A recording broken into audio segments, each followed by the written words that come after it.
The ship came out of hyperspace with a soft hum. Park stood at the window and looked at the planet below.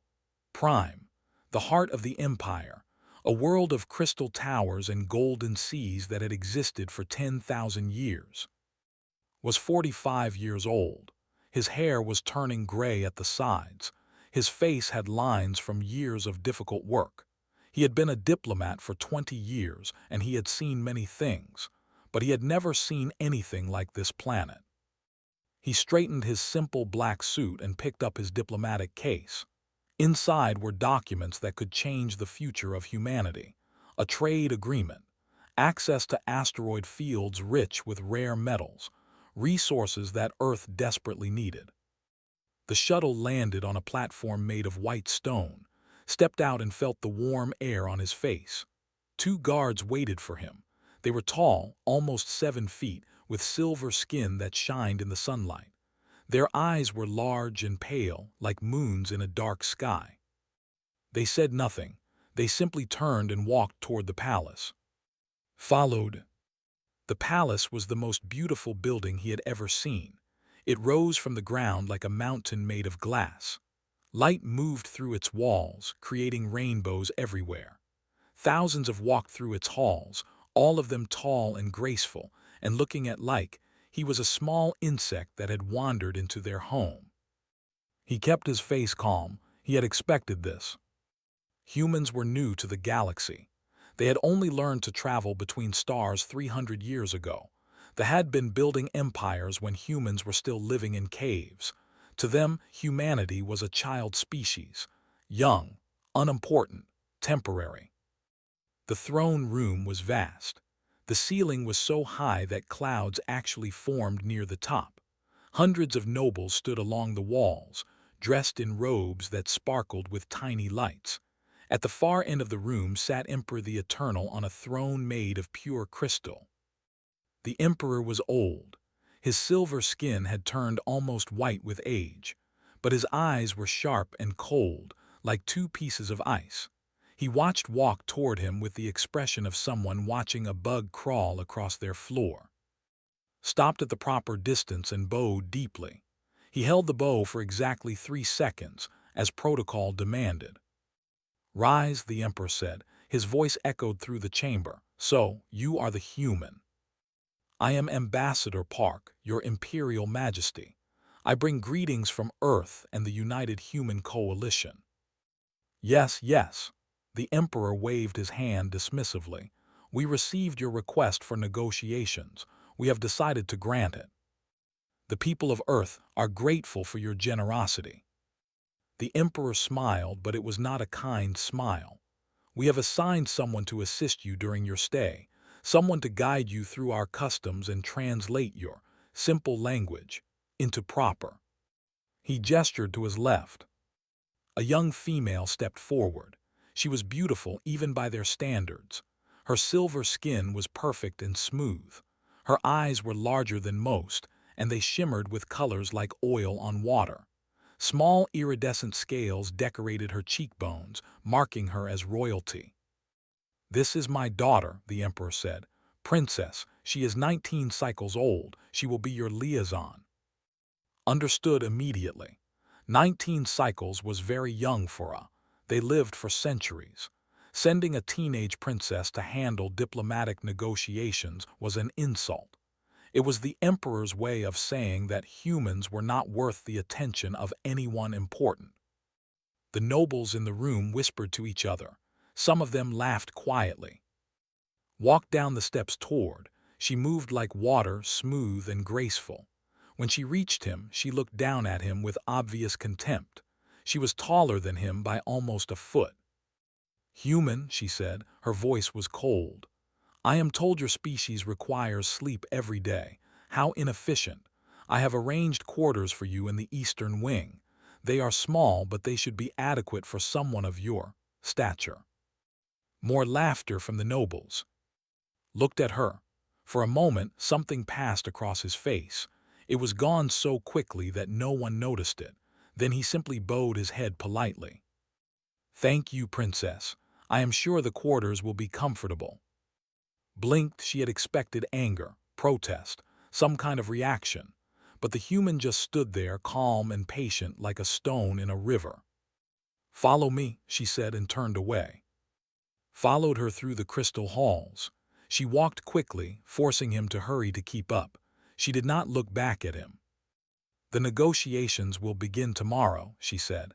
"You will present your proposal to the Trade Council. I will translate for you. I appreciate your assistance." "I am not assisting you," she snapped. "I am doing my duty. There is a difference." "Of course, Princess." They reached his quarters. The room was small, barely larger than a closet. The bed was hard. The window looked out at a wall. It was, without doubt, the worst room in the palace. Smiled. "I hope you find it comfortable." Looked around the room slowly. Then he set down his case and turned to her. "It is perfect," he said. "I have slept in worse places." Something flickered in his eyes. Confusion, maybe, or curiosity. "You do not complain," she said. Would complaining change anything? She had no answer for that. "Good night, Princess," said. "I look forward to working with you." He closed the door gently, leaving her standing alone in the hallway. Stood there for a long moment, staring at the closed door. This was not how it was supposed to go. Diplomats from other species always complained. They demanded better treatment. They made threats. They gave her something to push against. But this human just accepted everything, quietly, calmly, like none of it mattered. She did not like it. She did not like it at all. Inside his tiny room, sat on the hard bed and opened his case. He looked at the documents inside, then closed his eyes. He had a job to do. Everything else was just noise. He had learned long ago that the universe did not care about pride or dignity or fairness. It only cared about results, and he intended to get results, no matter how long it took. The first meeting was scheduled for dawn, had chosen this time on purpose. She knew humans needed sleep. She wanted him tired and weak. But when she arrived at the council chamber, was already there. He sat quietly at the table, his documents arranged neatly in front of him. He looked rested and calm. "Good morning, Princess," he said. Hid her surprise. "You are early." I did not want to waste the council's time. The Trade Council arrived. 6 old nobles, all of them looking at like he was something unpleasant stuck to the bottom of their shoes. They took their seats and waited. Began his presentation. He spoke clearly and simply, explaining what humanity could offer: mining technology, medical advances, cultural exchange. He was professional and polite. Translated, but she did not translate correctly. When said partnership, she said servitude. When he said mutual benefit, she said human desperation. When he said shared future, she said humanity begging for scraps. The council members smiled and nodded. They asked insulting questions that translated as polite inquiries, answered them all with patience and respect. After 3 hours, the meeting ended. The council promised to consider the proposal. Everyone knew this meant nothing. As the council members left, one of them patted on the shoulder like he was a child. "Good effort," the old said, "for a human." Bowed politely, "Thank you for your time." When they were alone, turned to him. "That went well, do you not think?" Looked at her for a long moment. Then he said something imperfect. "I think your translation of mutual benefit was creative." Froze, her silver skin turned slightly pale. "You speak our language." "I have been studying for 6 months," said calmly. "I wanted to understand your culture better. Your language is beautiful, very precise." He gathered his documents. "I will see you at tomorrow's meeting, Princess. Perhaps your translations will be more accurate." He walked out, leaving standing alone. She felt something she had not felt in a long time: embarrassment. The next meeting, translated correctly.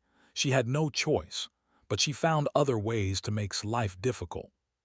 She scheduled meetings at midnight, then moved them to early morning without telling him. He showed up to both. She arranged for him to sit in a chair that was too tall for humans.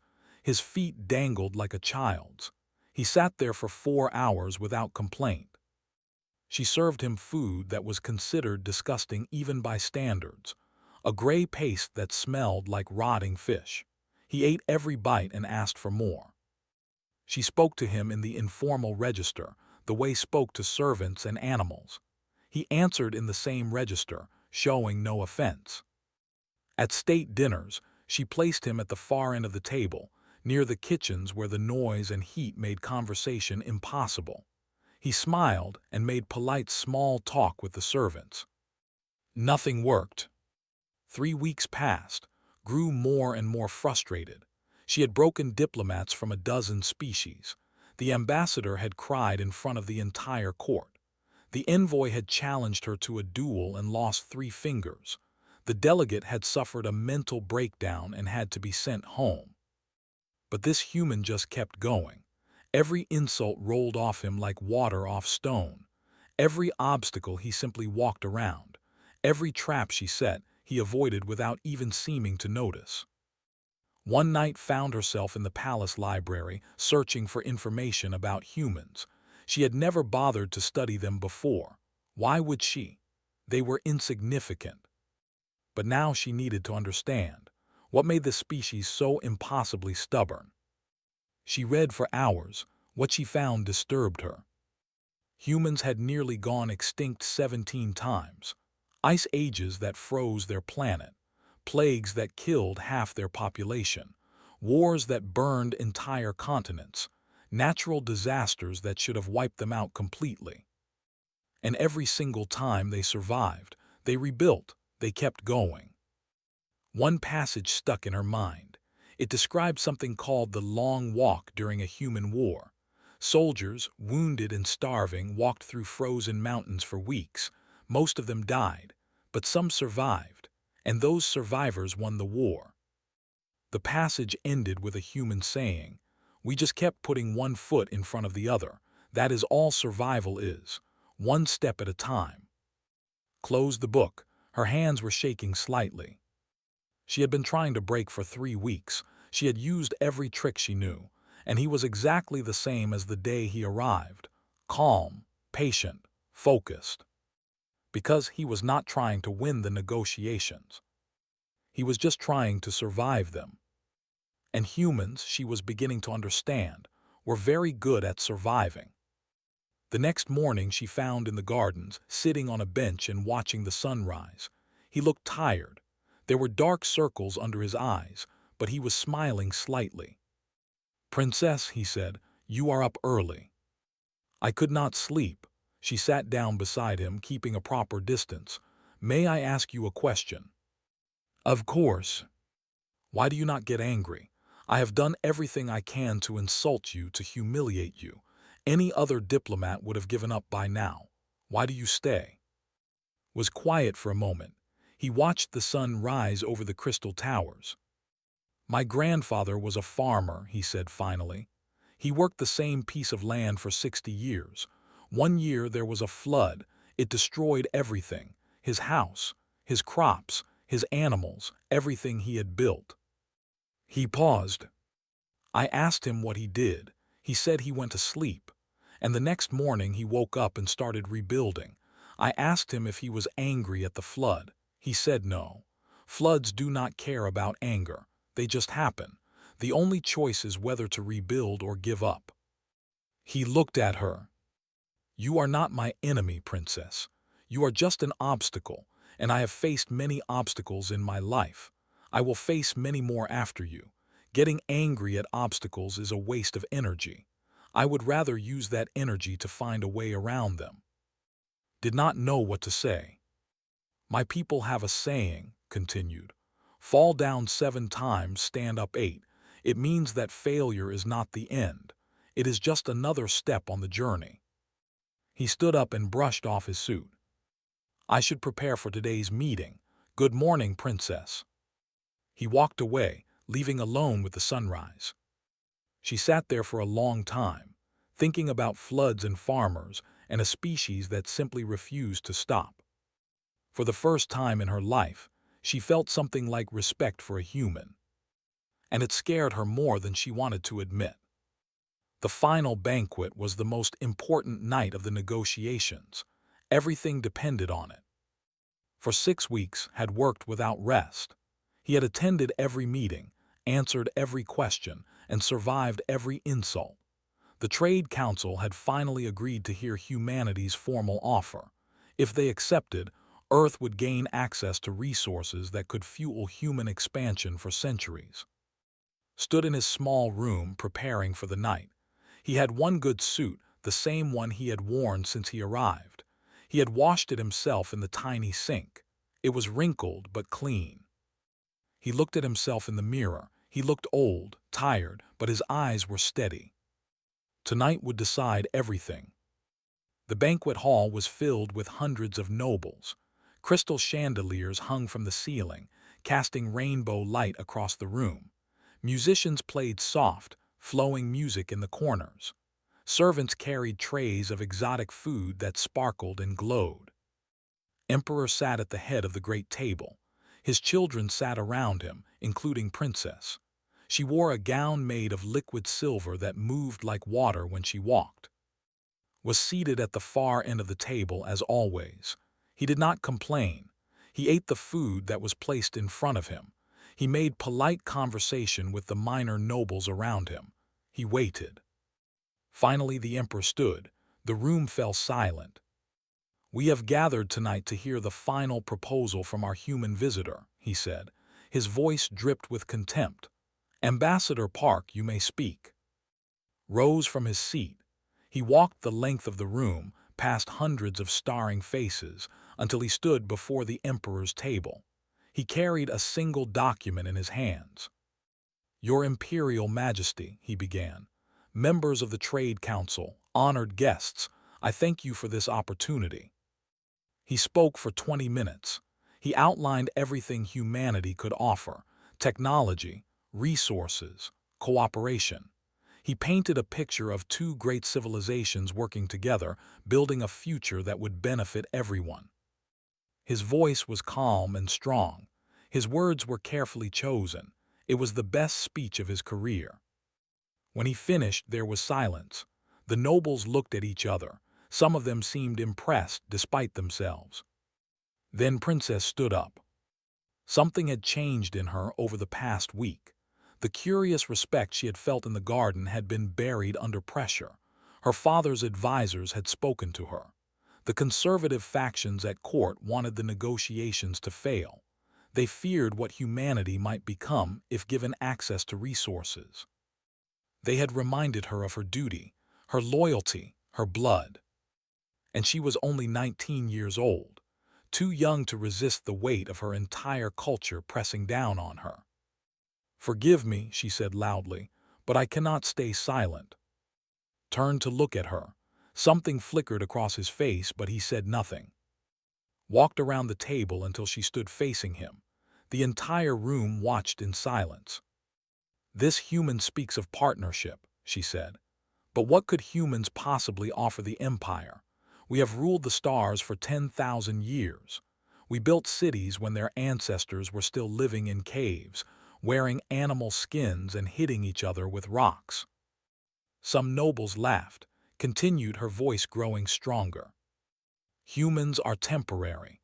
They are a footnote in galactic history. In 1,000 years, no one will remember that Earth ever existed. They will be dust, and we will still be here." She turned to face the crowd, gesturing at like he was evidence of something shameful. "Look at him. This is their best. A tired old man in a wrinkled suit. He does not even have the dignity to be offended by how we have treated him. He just stands there, accepting everything like a beaten dog waiting for scraps." Her voice turned cruel. "Humans have no pride, no honor. They do not fight back. They do not demand respect. They simply persist like insects, like vermin. That is not strength. That is the stubbornness of creatures too simple to know when they are beaten." She spat on the floor at his feet. "Go home, human.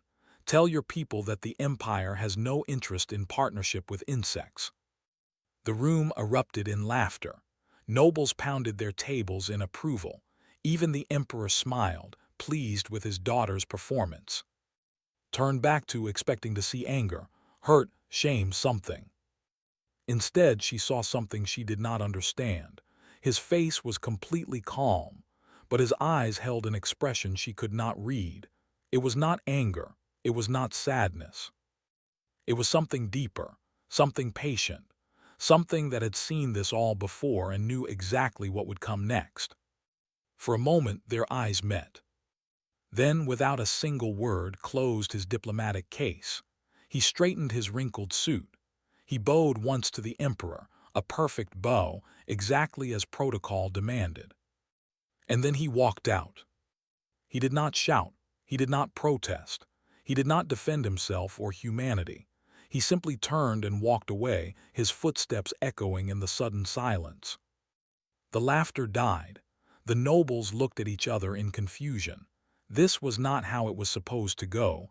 He was supposed to fight, to argue, to give them something to push against. Watched him go, feeling the first cold touch of doubt in her chest. "He will be back," she said loudly. "They always come back." But her voice sounded uncertain, even to herself.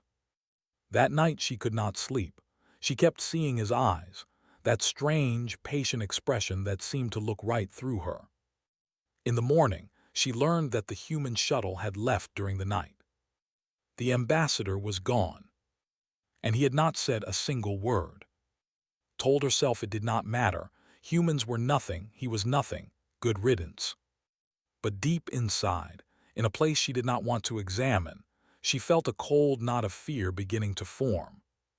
She had seen many things in his eyes that night, but one thing she had not seen was defeat. And somehow, that scared her more than anything else.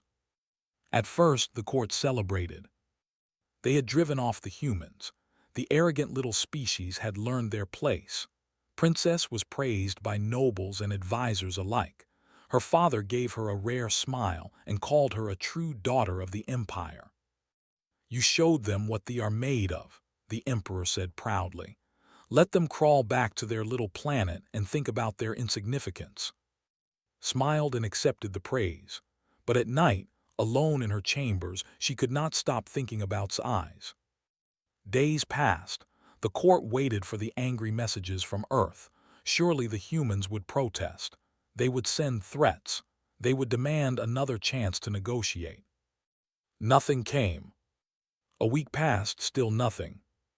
The foreign minister sent a formal inquiry to Earth's diplomatic office, a polite message asking if they wished to reschedule negotiations. The response came 3 days later, a single line: "Your message has been received." That was all. 2 weeks later, the emperor himself sent a message to Earth's leadership. He was gracious, even kind. He suggested that perhaps there had been misunderstandings. Perhaps they could start fresh. No response. A month passed. Began checking the communication channels every morning, every night, still nothing. "They are sulking," her older brother said dismissively. "Humans are children. They will come back when they get hungry enough." But was not so sure. She tried to contact directly.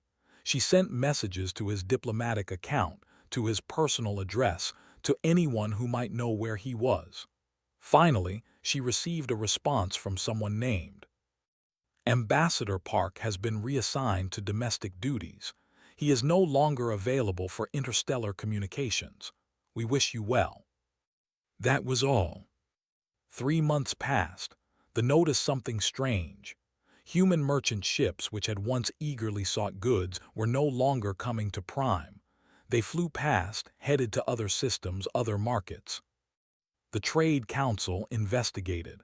They discovered that human merchants were simply choosing to do business elsewhere, not because of any official ban, just personal preference.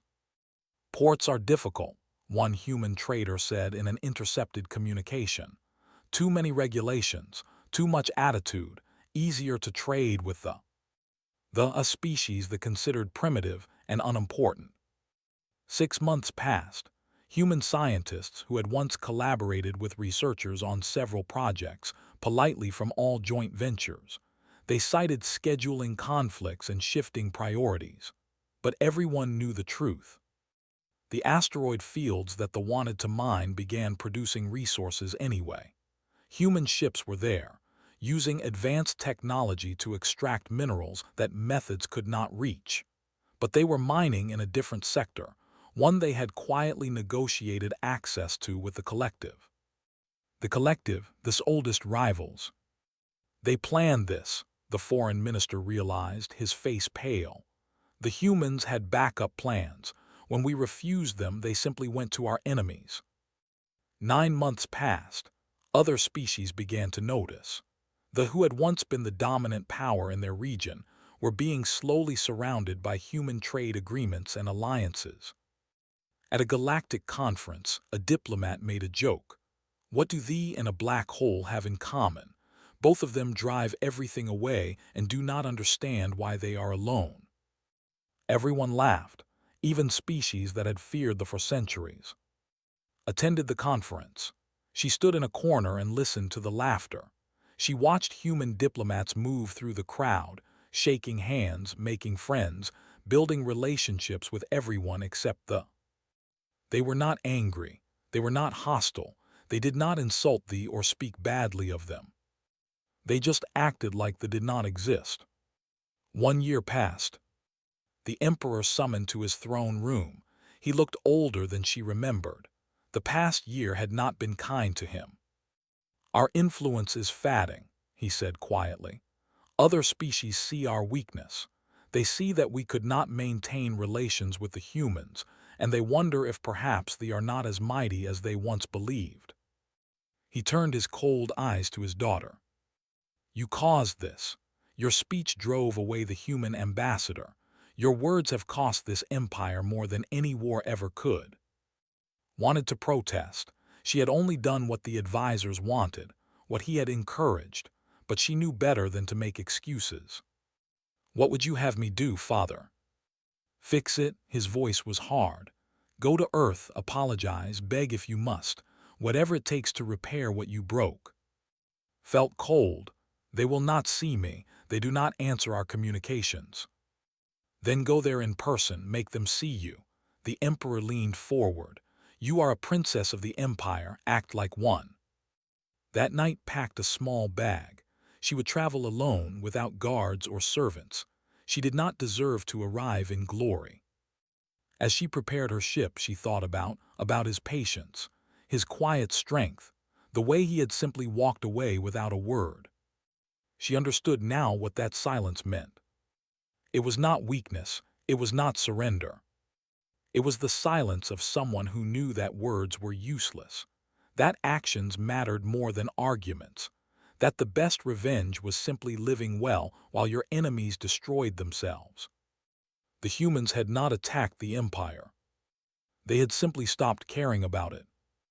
And that, realized, was far more devastating than any war could ever be.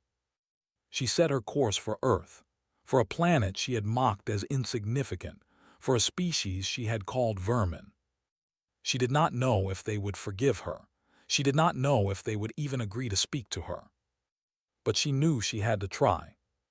Because the silence was killing her empire more surely than any weapon ever could. And she was the only one who could break it. Earth was smaller than expected. She stood at the window of the orbital station and looked down at the blue and green planet below. It was pretty, in a simple way, nothing like the crystal magnificence of Prime. But there was something about it, a feeling of energy, of life, of endless motion and change. There was no grand welcome for her, no ceremony, no royal reception. A woman named met her at the shuttle port. She was middle-aged, with gray streaks in her black hair and a polite but distant expression. Princess, said with a small bow, welcome to Earth. I am afraid we do not have accommodations suitable for royalty. I hope a standard hotel room will be acceptable. It will be fine, said quietly, thank you. They took a ground vehicle through the city, watched through the window as millions of humans went about their lives, walking, talking, laughing, building, creating, destroying and rebuilding again. The city was not beautiful like cities. It was messy and chaotic and crowded, but it was alive in a way that her home was not. There was energy here, possibility, change. "I would like to see Ambassador Park," said. "Former Ambassador Park," corrected politely. "He no longer holds that position. He works in the agricultural department now, processing permits." Felt a cold weight in her stomach. He was demoted because of me. His face remained neutral. He was reassigned. The details are not my concern. They stopped outside a plain gray building. It looked like 1,000 other buildings in the city.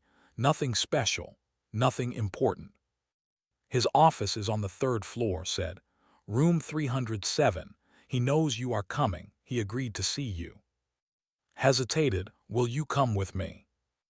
"No, this is between you and him." Walked into the building alone. Her silver skin drew stares from the humans inside, but no one stopped her. No one bowed. No one treated her like royalty. She was just another visitor. Room 307 was a small office at the end of a long hallway. The door was open. Inside sat behind a simple desk covered with papers and files. He looked older than she remembered, more tired, but his eyes were the same, calm and patient. "Princess," he said, "please sit down." She sat in the chair across from his desk. The chair was uncomfortable. She did not complain. "Would you like tea?" he asked. "Yes, please." He poured tea from a simple clay pot into 2 small cups. He handed one to her. It was warm in her hands. "I came to apologize," she said. The words felt strange on her tongue. Rarely apologized for anything.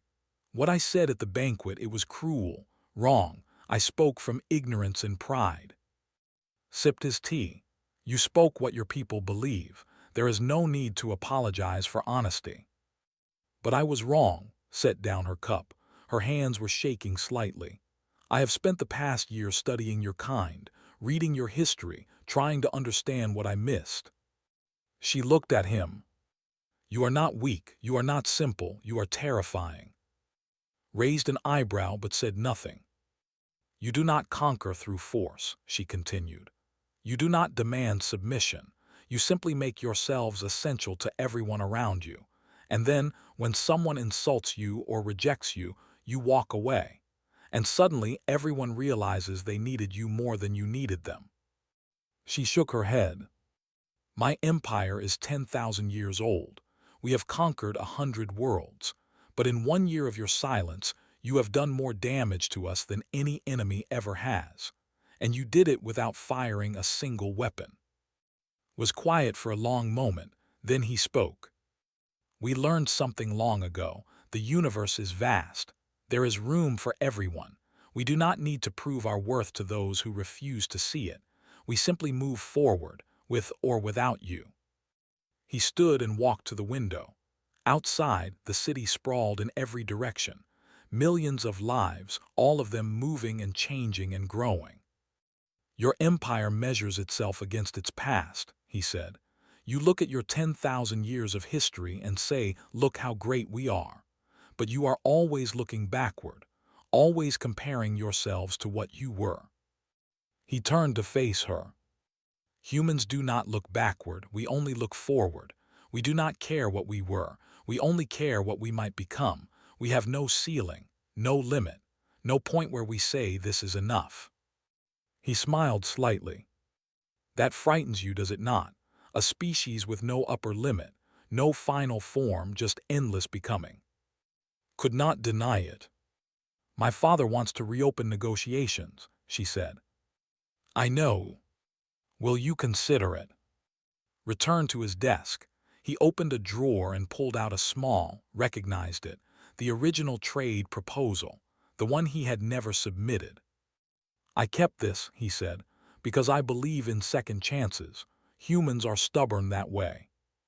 He slid it across the desk toward her. "But understand something, Princess.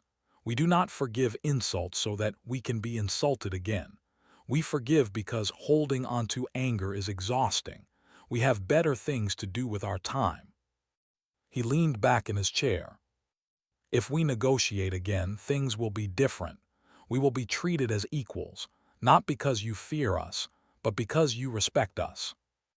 And if we agree to these terms, who will be our liaison?" "You."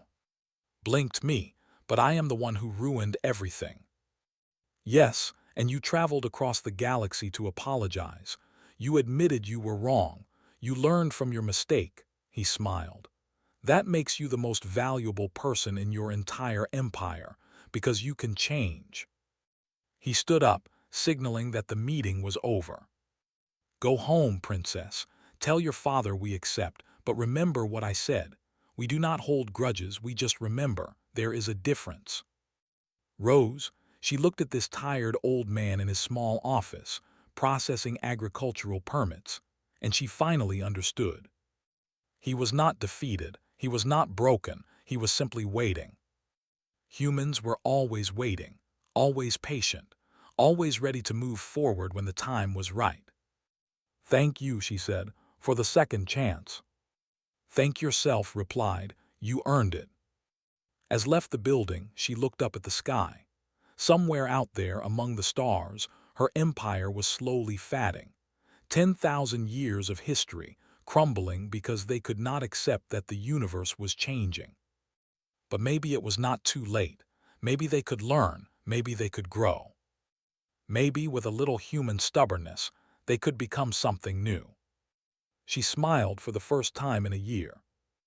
Then she walked toward her ship, ready to go home and start rebuilding. One step at a time,